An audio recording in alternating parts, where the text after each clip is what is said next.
안녕하세요. 지금 여기 삶을 읽다입니다. 사람은 나이가 들수록 솔직해진다고들 말합니다. 하지만 실제로는 그렇지 않습니다. 나이가 들수록 우리는 더 많은 말을 삼킵니다. 후회도 미안함도 말하지 못한 마음도 조용히 안으로만 쌓아둡니다. 조선 후기의 학자 정약용 역시 노년에 이르러서야 비로소 아주 솔직한 말을 남겼습니다. 꾸미지 않은 말, 변명하지 않는 말, 자신에게 하는 고백 같은 말이었습니다. 정약용은 평생을 파란만장하게 살았습니다. 젊은 시절에는 능력을 인정받아 조정의 중심에 섰고 중년에는 모든 것을 잃고 유배지로 쫓겨났습니다. 강진에서 보낸 18년, 그 시간은 그의 인생을 완전히 바꿔놓았습니다.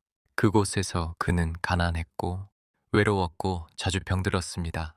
하지만 동시에 가장 많은 책을 썼고 가장 깊은 생각을 했으며 사람에 대해 가장 많이 이해하게 되었습니다.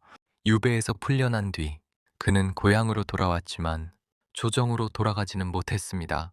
권력의 중심은 여전히 그를 받아들이지 않았고 그는 그저 한적한 마을에서 책을 읽고 후학을 가르치며 조용히 살았습니다. 화려했던 과거는 이미 멀어졌고 앞으로 돌아갈 자리도 없었습니다. 그렇게 그는 서서히 노년을 맞이했습니다. 그리고 노년에 이르러 정약용은 자신의 삶을 돌아보며 이런 말을 남깁니다. 나는 젊어서 너무 조급했다. 너무 많이 이루려 했고 너무 빨리 평가받고 싶어 했다. 이 말은 그가 남긴 수많은 글 중에서도 유난히 조용하고 유난히 솔직한 말입니다. 정약용은 자신이 실패한 이유를 시대 탓으로 돌리지 않았습니다. 정치의 흐름이나 사람들의 모함만을 원망하지도 않았습니다. 대신 그는 자신의 마음을 돌아보았습니다.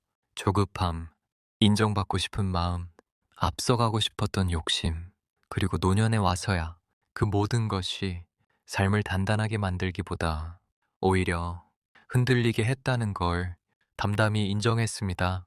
그는 이렇게도 말합니다. 사람은 늦게 가도 괜찮고 적게 가져도 괜찮다. 다만 자기 속도를 잃으면 평생을 헤매게 된다고.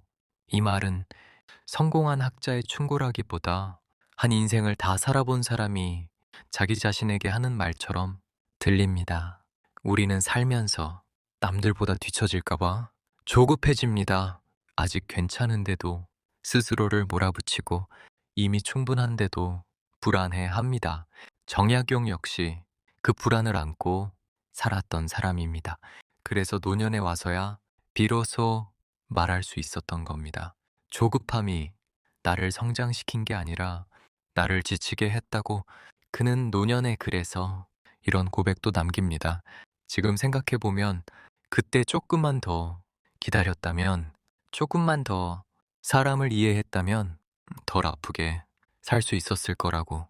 이 말에는 후회가 담겨 있지만 자책은 없습니다.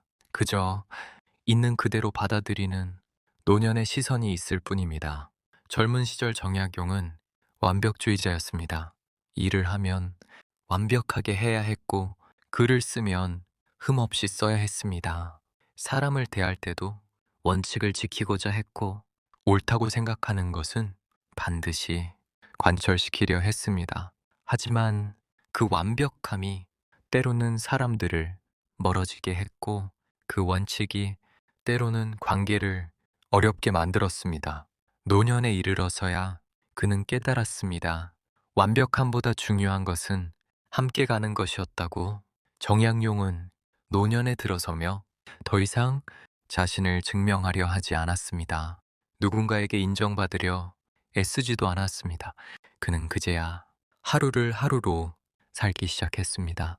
몸이 허락하는 만큼 일하고 사람을 있는 그대로 대하고 쓸 수 있을 때만 글을 썼습니다. 그는 말합니다.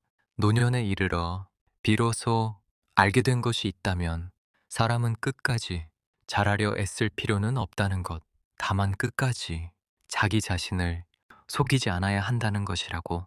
이 말은 노년에만 할 수 있는 말입니다. 아직 욕심이 남아 있다면 쉽게 꺼낼 수 없는 말입니다. 정약용의 노년은 평온했지만 쓸쓸하기도 했습니다. 함께 유배를 견뎠던 형, 정약전은 이미 세상을 떠났고 아들들도 아버지만큼의 학문적 성취를 이루지는 못했습니다. 그가 평생 연구한 학문도 당대에는 크게 주목받지 못했습니다. 하지만 그는 더 이상 그것을 억울해하지 않았습니다.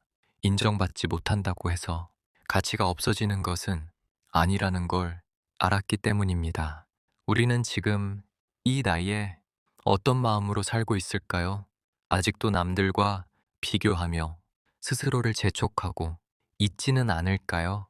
정약용은 노년에 이르러 이제야 알겠다고 말합니다. 삶은 앞으로 얼마나 남았느냐보다 지금 어떤 마음으로 살고 있느냐가 더 중요하다고. 그는 끝내 큰 부귀를 얻지 못했고 완전한 명예 회복도 이루지 못했습니다.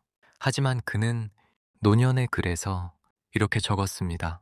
나는 이제 내 삶을 조급하게 보지 않는다. 그것만으로도 충분하다고. 이 말이 정약용이 노년에 남긴 가장 솔직한 말이 아닐까 생각해 봅니다. 혹시 지금 조금 늦은 것 같고 조금 부족한 것 같고 괜히 마음이 급해진다면 이 말을 조용히 떠올려 보셔도 좋겠습니다. 늦어도 괜찮다. 적어도 괜찮다.